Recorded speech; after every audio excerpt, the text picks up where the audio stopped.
Many residents of Lagos State are familiar with the nitty-gritty of tax administration in the state, the policies, the players, the avenues of payment, and the interconnected nature of starting or running businesses within the state. Some people don't even realize what the rule is when living in one state and working in another. The Tax Talk is designed to furnish you with information on such vital elements of tax administration you are unaware of, or probably don't have the right information concerning. My name is Folasade, and my job is to help you navigate the tax landscape in the City of Excellence. To begin the show, here is business news.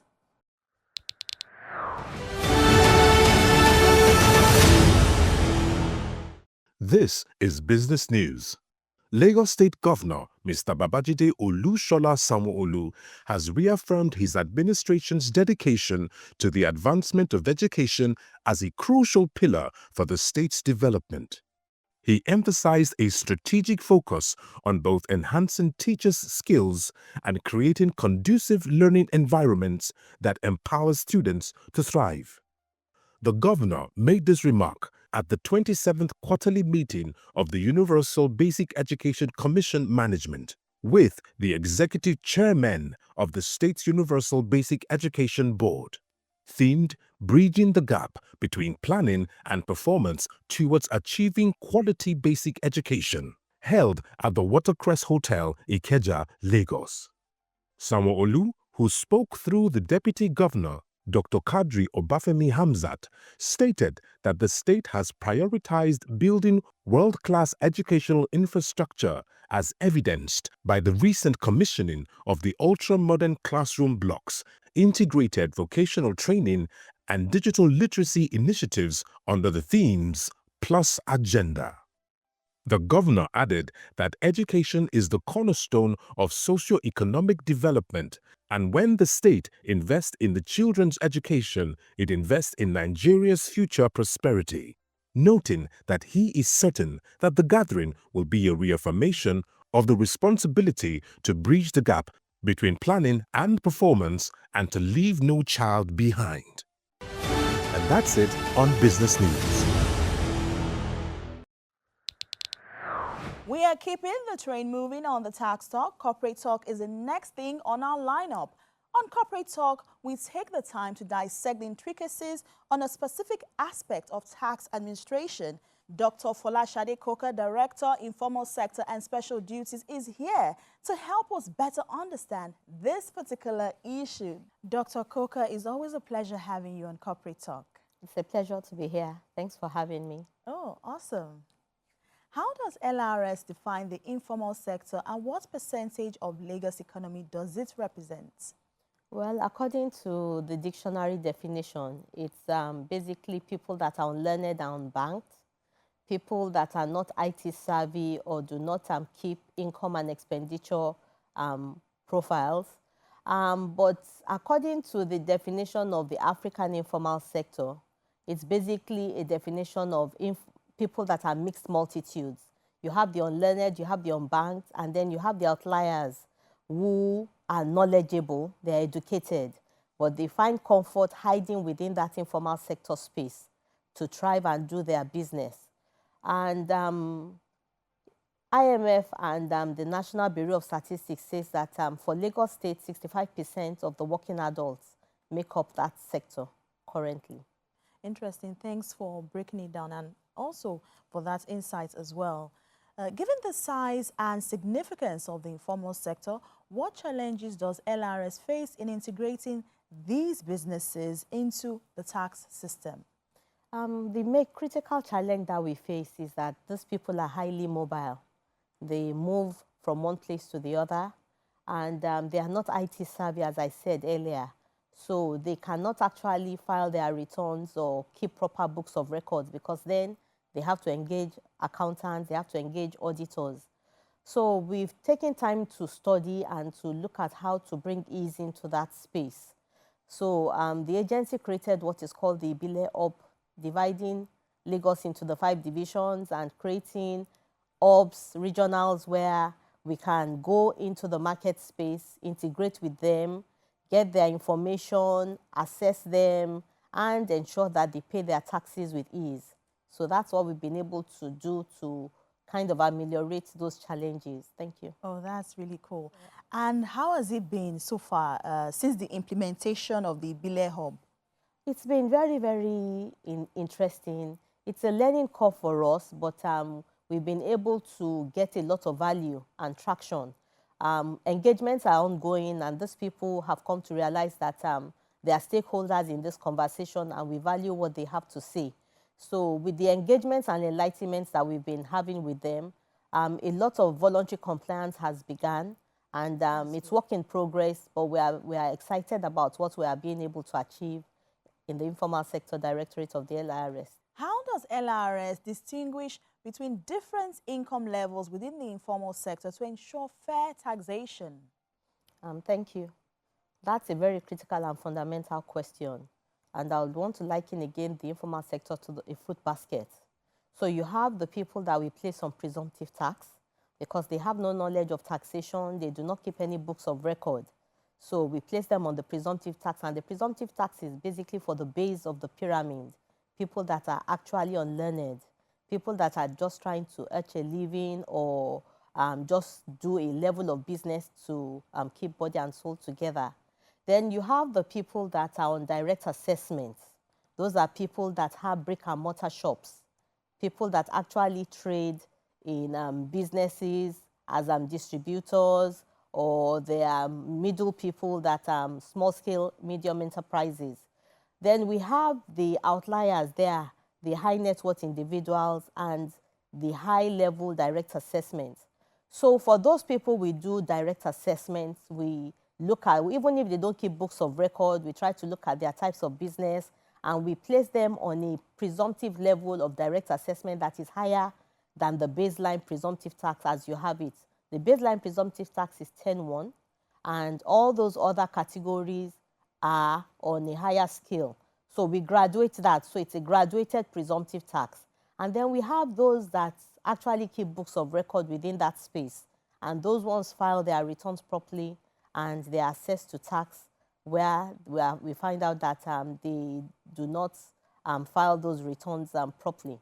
So presumptive tax, direct assessments, and those that are on the high net worth individual category are the various. Then we have some outliers of people that are on payee, because you have some businesses that are properly structured and hide within that space.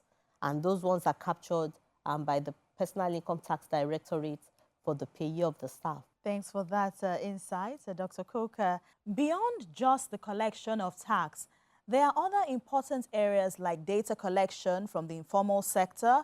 Would you say the informal sector players are cooperating in the area of data collection? What are your challenges in this regard?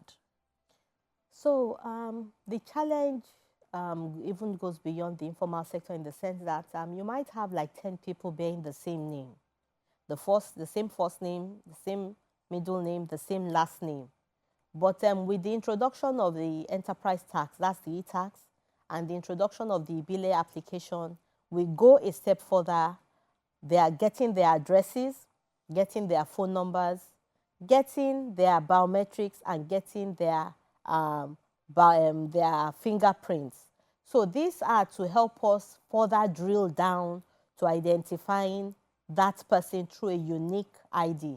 There's also the PII ID number, which is given to every taxpayer. So that's the personal identification number, which is personal to identify each taxpayer. So with this, it's important and it's easy for us to drill down and know one taxpayer from the other. So gathering that data, yes, it still has to be a continuous movement because we have to go into the market space. We have to go into trade artisan meetings to meet with the stakeholders, to discuss with them and let them know what their information is going to be used for. And it's also a value add for these taxpayers in the sense that with that, they are able to get their tax receipts. They are able to have a unique identifier to ensure that whatever taxes they pay, whether it's land use charge, whether it's for purpose of getting a home or building approval, or it's like having a statement in a bank You have your statement of accounts from whenever you opened the account till whenever you want your statement printed out. So there's a repository of all their information using that unique identification.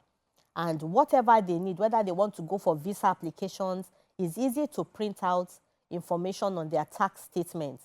So it's a benefit for taxpayers to allow the tax authority to have this information to pay the taxes when due, so that whenever you have need for it, you are able to get all your tax history and to use it for whatever benefits or progress that you need it for.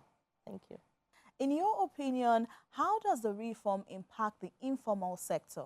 The critical thing that they are supposed to achieve in the taxation space, and especially the informal sector space, is to ensure that the people at the base of the pyramid who should be exempted from tax are exempted, to bring ease of payment and ease of collection for all the critical stakeholders in that conversation, the state and the federal, in the revenue service, the joint revenue board, to ensure that there's a benchmark for exemption, to ensure ease of payment, to ensure collaboration among the stakeholders, to ensure engagement, stakeholders' engagement and conversation, and the enforcement of the laws where necessary. Thank you. Dr. Coker, I would like to just get an insight on this, a follow-up to what you just said. The taxpayers in the informal sector, how are they reacting to the tax reform bills? Well, interestingly enough, we have questions, people asking questions that how is it going to impact them? And that's why stakeholders' engagement is very, very critical, because this category of people in this space need to know, they need to understand, and it will take away assumptions and expectations that are not there. So we take time to engage and enlighten them, to let them know that yes, for those that are learned within that space, they still need to file their returns. For those that are unbanked and need support for purpose of compliance, we will ensure that they have the benefits of the presumptive tax. And then we would also look at their case on a case-to-case, those that shouldn't be paying tax also. But the reality of the reforms is that it's data-based. We need to gather data. We need to clean the data. We need to assess the data to now be able to enumerate and ensure that those that should pay would pay. So beyond the reform comes data analytics. And the Revenue Service has started that. And I'm sure that it will be a value add to the people in that informal sector. Definitely. Yeah. How do you think these reforms would balance the need for tax revenue while supporting the growth of businesses, especially in the informal sector? It all goes back again to the law. It's honest declaration. So for business people who honestly and sincerely declare their returns, who take time to keep their books of records, I'm sure that they would have a good value add from the bills when they are passed into an act. For those that do not keep books of records and all that, they'll still have the support of the various revenue service authorities to help them and guide them to ensure that they are not taxed beyond or above what they should pay. And that goes back to what they should pay, when and where and how, the 5 Ws and the H. And we are training our staff in this regard, and we are ensuring the taxpayers that they will definitely have the support that they need to comply where necessary. But beyond revenue is the fact that data is also key, and I'll keep on saying that. And data gathering is going to be the foundation for all the benefits that the taxpayers in this space will get going forward. So in a nutshell, data is key, data is critical. Why was the operation Show Your Parents Tax Receipt introduced in schools? And what are its benefits for parents and the tax system in Lagos State? The premise on which that was based, that's the operation Show Your Tax Receipt by parents of children going to school in Lagos State, is one, is taxpayers' money that makes free education possible in Lagos State. It's because people pay their taxes. That is why government has the required income or revenue to be able to drive a lot of laudable initiatives that Lagos State does currently. So we feel that since parents have children benefiting from that free education, they also must contribute a little token into the government purse to ensure that the next child is also able to go to school free. Because when you continue to take, just using a basic analogy, you continue to take fruit from a basket and nobody is putting anything back into that basket, the basket will definitely go empty one day and nobody will have fruits to take. So as you are taking fruits out of the basket by way of free education for every child, irrespective of wherever you come from across Nigeria, everyone goes to school free in Lagos. So we must ensure that the basket doesn't go empty so that the government can continue to do the laudable initiatives that they do. And we engage parents, we let them understand what this is all about. And it doesn't take away from the schools being free. WAEC is being paid free, Beke is being paid free. The child ends up going to 365 days times 6 years free in Lagos. So paying that little stipend by way of that baseline presumptive tax to ensure that the next child goes to school is an advocate, and it's a drive that we at the LRS charged with the duty of ensuring optimum revenue for the state government have been mandated to drive.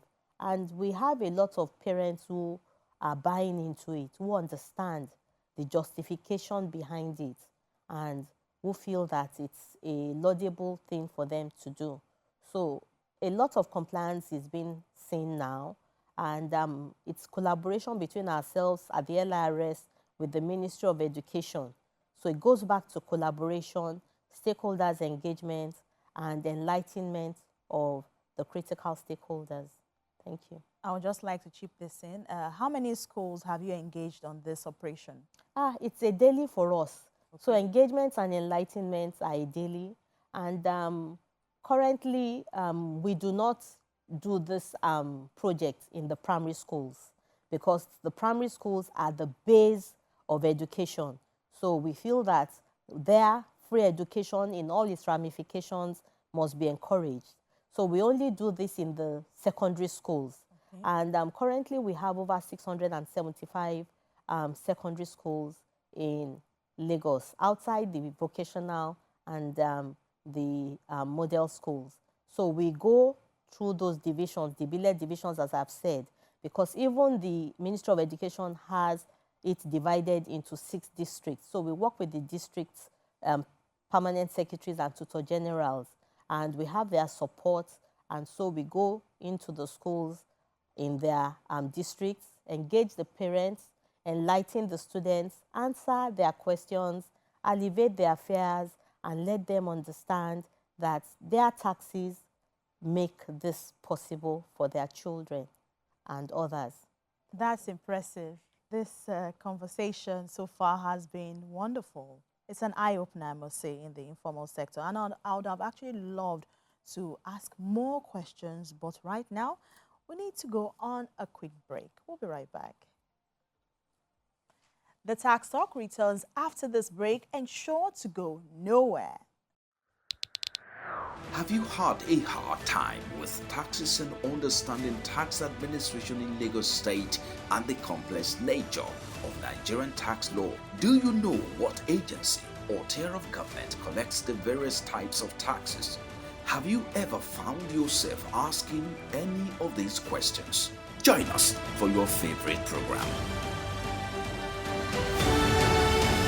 The Tax Talk, your infotainment program. Welcome back to the Tax Talk. Today we are talking to Dr. Folasade Koka, who is the Director, Informal Sector and Special Duties. Dr. Koka, let's pick up from where we stopped. How is LRS ensuring that the tax base, especially within the informal sector, remains broad enough to generate revenue to fund essential public services? There's really no problem with the tax base. The tax base in the informal sector is broad enough.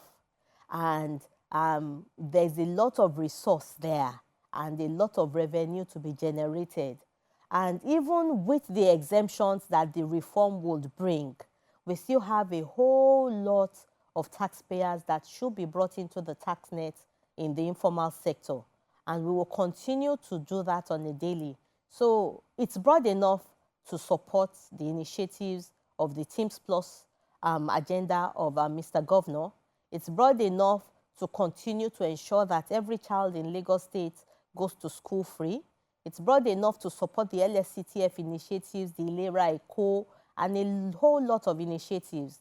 So that's why it's important for us at LRS to continue to bring these people in this space into the tax net and ensure that they pay what they should pay, when they should pay it, and help them by supporting them to bring ease of payment by going out there into their space so that they don't lose business when they want to pay tax. So that's how it is for now.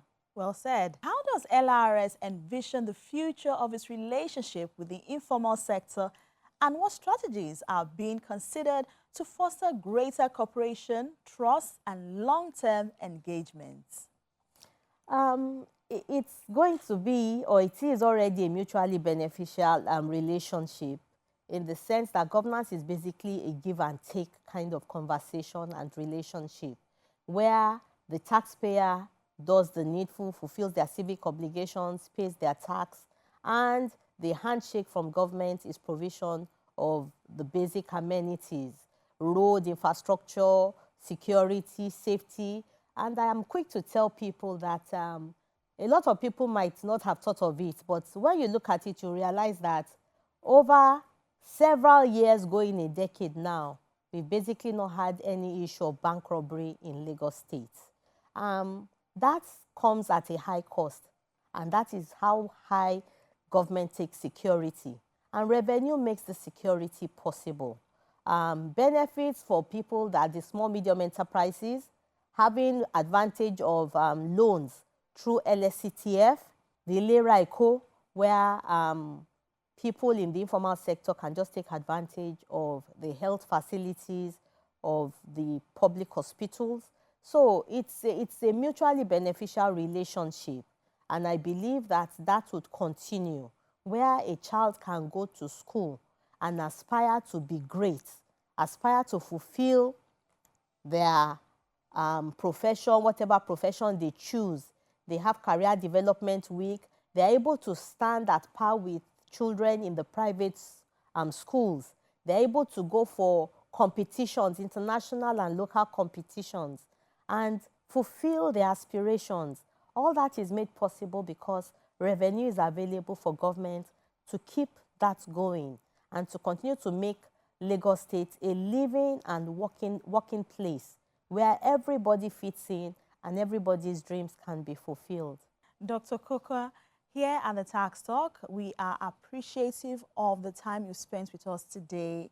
It was quite an enlightening conversation. I learned quite a lot, especially from the informal sector. It's always a pleasure having you right here on Corporate Talk. It's always a pleasure to be here. Thank you for having me again. Oh, wonderful. From our conversation with Dr. Coker, it's obvious that data is key, but it is your responsibility to make it accurate. We've picked the mind of Dr. Folasade Coker, Director, Informal Sector and Special Duties, LRS. As always, the intent of Corporate Talk on the Tax Talk is to get the right people with the right expertise on various areas that are connected to tax administration in Lagos State to simplify things for you.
I hope you've been both informed and entertained on the Tax Talk. I would like to suggest you don't shy away from engaging with our posts on social media too. Follow, subscribe, share, like and comment, and we'll be really grateful. My name is Folasade, and this is where we draw the curtains on the show. Enjoy the rest of your day.